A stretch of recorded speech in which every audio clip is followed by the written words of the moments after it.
everyone, it's Sharonda from Pay or Wait, and today I'm going to be reviewing Big Little Lies Season 2, Episode 6, The Bad Mother. And guess what? The episode opened the same way all these little episodes opened up this season so far. And so this time it opens up with the point of view from Renata. And so, you know, to me, there's a little bit of a lackluster episode for me outside of what happened in the courtroom. So this might really be a quicker view than the others. So let's just go ahead and get into this. So we might as well talk about my girl Renata. I was like, ma'am, when the nanny was basically telling them goodbye, I was like, Renata, what you got on? Why you dressed like you going to a gala or something in your house? I just don't understand what you're doing right now. Why you can't come to terms with your poor? I thought I saw a Hermes bracelet on as well. And so the nanny is basically saying like, hey, what's going on with my severance? And she was like, oh, all our money is tied up. I said, well, honey, let me tell you something. If you go ahead and sell that bracelet, sell some of these dresses, sell some of this furniture that y'all obviously don't need in the first place, you might be able to come up with my severance. So I was just confused when she was telling her no. I'd have been like, look, honey, I know you going through bankruptcy right now, but I need you to go ahead and run me my money, okay? And so we see the lady shows up. The nanny shows up when they're in court. And so basically she says that they owe her $72,000 in severance. And then she said she owes them, they owe her an additional $160,000. I said, girl, what could they possibly owe you $160,000 for? And so even the guy was like, girl, what they owe you all that money for? And she was like, stress management. I said, well, I'll be damned. I know he wasn't sleeping with this damn nanny. So Gordon Biche was sleeping with the nanny. And so I was just like, Renata, girl, I know you love your husband at this point, but you need to leave him. Why are you still with him? Because this would have been the last straw. To be honest, when all this stuff happened in the first place, that would have been the first, the last, the second, the millionth. No, we would have been done after that. But I was just like, Gordon, my dude, the nanny, you are trash. You are raggedy. You are trifling, okay? So I saw Renata, she stuffed his mouth with tissue so he couldn't talk. I was just like, girl, I don't know how you be dealing with what you be dealing with, but you got to kick him to the curb. So that's pretty much all that really happened with Renata this episode. And so I'm going to get on, I'll talk about Jane next. So we saw at the end of last week's episode that Bonnie was going to do Lord knows what, because you know she's the weakest link and she was probably going to confess. And so she was going to the police station, but she saw Corey walking out of the police station. So Jane up here speeding down the street, about to kill some pedestrians. And then all of a sudden she got real big and bad. She like cursing and stuff. And so basically she goes to see Corey. She asks him, is he a cop? And he was like, no. Basically he said that he was called in for questioning about Detective Quinlan, who's basically been trying to pin the Monterey Five with Perry's death, murder this entire time. And so she basically asked Corey, has Jane told him anything about how Perry died, anything that can help her with her investigation? But what I really wanted to see was like, Jane, while you sitting up here questioning Corey first and foremost, you need to be asking yourself, Bonnie, excuse me, come again real quick. I understand you were telling me about Corey, but what was you doing at the police station? I was like, how are y'all not like more concerned about Bonnie? Why were you at the police station? As soon as she would have said that, I would have been like, y'all, we're going to have to figure out what to do with Bonnie, because I'm pretty sure she would be the first to snap. But instead, she's questioning Corey. And so, Corey tells her that Detective Quinlan basically says she only needs one of them to break, and then that would basically put the rest of them behind bars. And so we see that she kind of just leaves, and then Corey at work, he confronts her again and just basically said, like, so you're ignoring my calls and texts, like what is happening? And she's just like, she can't deal, you know, with the whole situation with them right now, given everything else that's happening.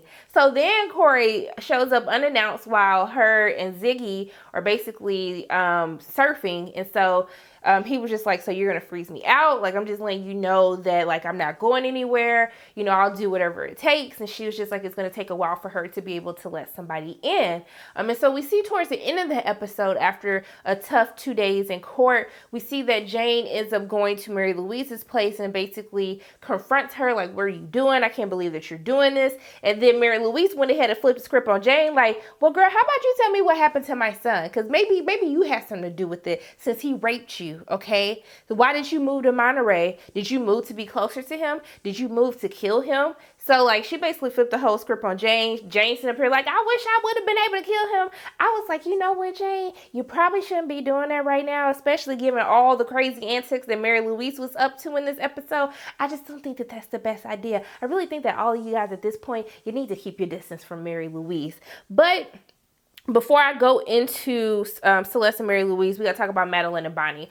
So we see that the women were meeting up to kind of discuss how everything was going to go with court or whatnot. And so Bonnie's having her little Bonnie moment, and then Madeline told her to F off, and so they got into it. So then they had to, like, tell them to chill out, calm down a little bit. So Madeline is sitting up here telling Ed what happened, and so Ed is just like, you know, but why were y'all meeting in the first place? Like, were y'all meeting about the kids? Were you meeting about the court case? And so she comes up with some lie. He was just like, you know what? Like, when you were telling me how you felt like you were an F up, that was like, I felt that honesty. But right now, I can tell something ain't right, boo-boo. It seems like you're back to your old ways. Something isn't right. And so we see that Madeline is freaking out about it because she goes to Renata. And it's like, Renata, he knows I'm lying. I want to tell him. Renata's like, girl, you better not tell him. And so she basically decides that she's not going to she's not going to tell him anything. But she fears that continuously lying is only going to ruin her marriage more and more, because we see that Ed is still going back and forth. He wants to trust her, but he can't trust her.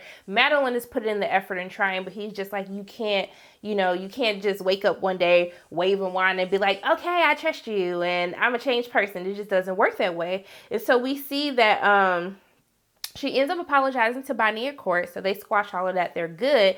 But we see that Ed meets with old dude, the dude that Madeline messed with, his wife, because we saw at the end of the episode 2 that they saw each other at the bar. They looked like they was feeling each other. And so basically the girl said, boo-boo, you on my bucket list, and you, what? Hold on, let me figure out which list. She said that he was in her masturbation diary and also too on her bucket list. So she basically said, let me kick it to you real quick. I like you. I'm attracted to you. I want to smash you. And I know you want to smash me too. And he was like, well, yeah, obviously I thought about it. And so she was just like, boo-boo, ain't nothing else to think about. Let's go ahead and get this going. You know, we could do it once, twice, 3 times, however many times you want. I think that we will have fun. Just let me know what you're trying to do.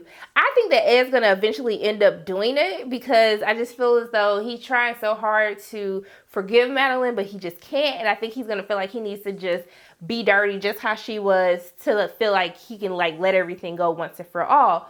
But when he comes home with the kids, he sees that Madeline is, like, dancing in her wedding dress, and she did this whole speech on how she wanted to connect to the person that she was that day when she was wearing the dress, how she listened to this song because he picked the song out for their wedding. I said, Madeline, go ahead and try to get your man back. And then Ed was like, you know what, girl? That was a good one. Like, you inched up a little bit further on my list of me possibly being able to trust you, but maybe not so fast. So essentially, that's all that's really happening with them. I don't know how long they're going to draw out this whole beef between Ed and Madeline, how many times she has to apologize. There's only one more episode, so I don't know how any of this is supposed to end. Maybe the episode is going to end with him smashing old girl. Who knows?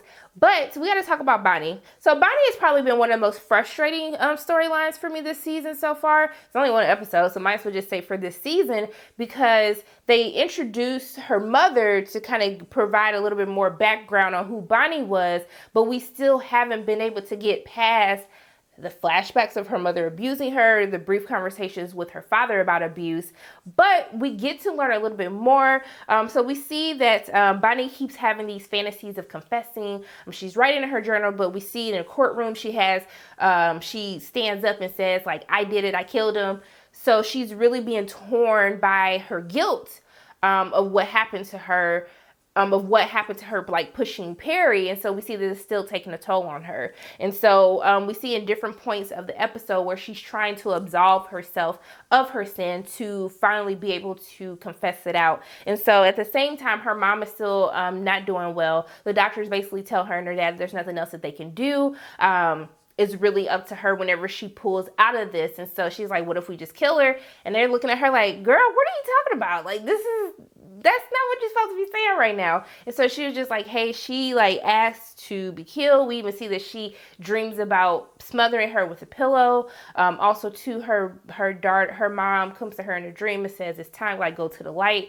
So we keep getting these flashbacks of her being hurt by her mom. And so I guess everything kind of comes to a head when she decides that she wants to absolve herself, say how she feels. And so she tells her mom that she like resents her for beating her. She resents her for making her feel not loved, to the point where at 13 she started having sex to get love from men. But baby, the tea of the episode was when she said she was looking for love so much that she settled for a man that she does not love. She didn't finish it, but girl, you know you don't love Nathan. Every time Nathan on the screen, when he brought the girl, he be looking so disturbed. Like, what is wrong with you? Like, comfort your wife. What, I don't understand what is happening right now. And so they're the couple who have never made sense, even more so than Ed and Madeline not making sense. And so I love how she finally admits that. She admits to killing Perry. She admits that, you know, she resents her mother for all of this abuse, and that all of this abuse that she's been taking over the years, it led her to push Perry. Because when she was pushing Perry, she saw her mother, and that's why she pushed him. And so that whole little speech, like, I learned so much more about her. I just wish as though we could have we could have dived or dove deeper into that throughout the course of these past 6 episodes. And really, it's only one more episode left, so I don't know necessarily what they're going to do with Bonnie's character, but I do feel as though that they've let her character down for what we were given. But I did think it was powerful for her to finally admit that she doesn't love Nathan, because everybody been trying to figure out, why are you guys getting together in the first place? Because this never made sense. And so it'll be interesting to see what happens with her mother. If Bonnie's going to confess, is her guilt going to overcome her to where she feels as though that maybe she would just turn herself in, she won't turn anyone else in? Who knows? I guess we have one more episode to find out.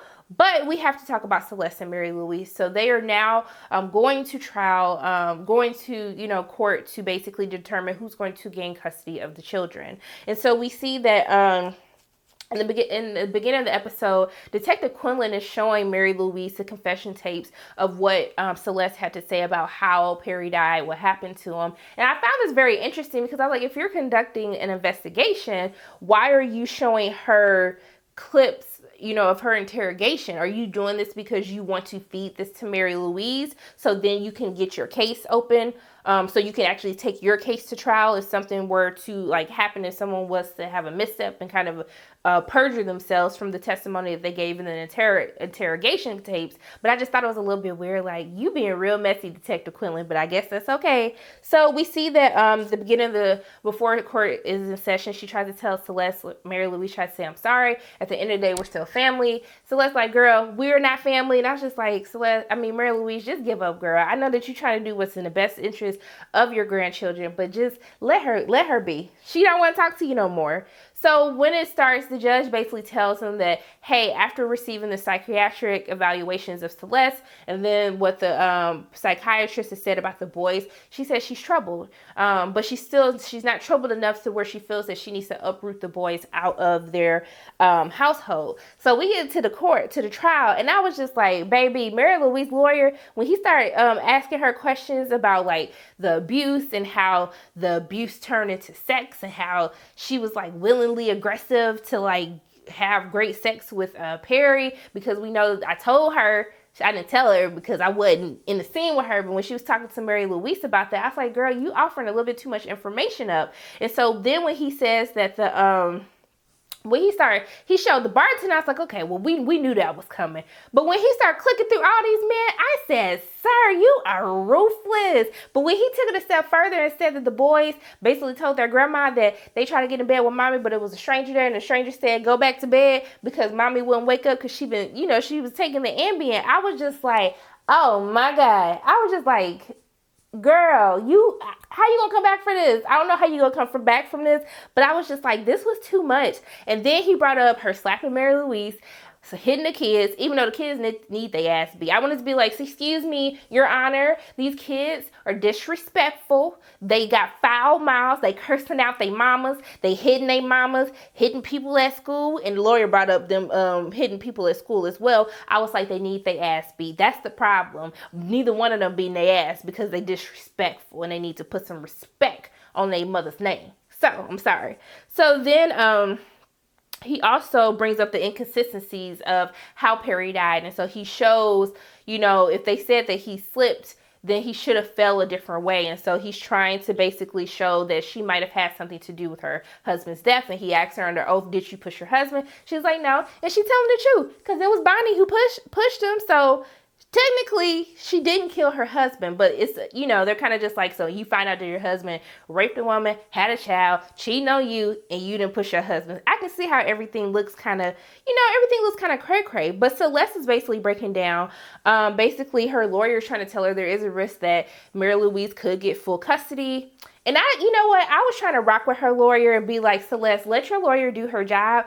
But I was just like, when Celeste had that little win at the end, and I guess, first of all, when Celeste went into this monologue that was not helping her case, and even her attorney tried to interrupt her, I was like, girl, you need to fight a little bit harder. You need to get control of your client, because she's blowing it right now. And so she even tells her she has to put her back on the stand, because she basically has to undo all of the damage that, you know, Mary Louise's lawyer did. And she was kind of like, I can't do this. And then the girls kind of coached her out. Like, girl, you got to. She wants to be like, because bitch, you gonna lose if you don't. She couldn't say that, but I'm just saying. But we see at the end of the we see during court, and I really appreciated the judge. I felt like she asked really good questions. She asked her, you know, you're seeking help from a therapist, but you're not seeking help for your sexual addiction. Do you know why you're addicted to sex? Do you know why you haven't sought help? And so she talks about how, because she would feel embarrassed, or she would feel as though you know, her psychiatrist would feel as though she didn't make any progress because she still has this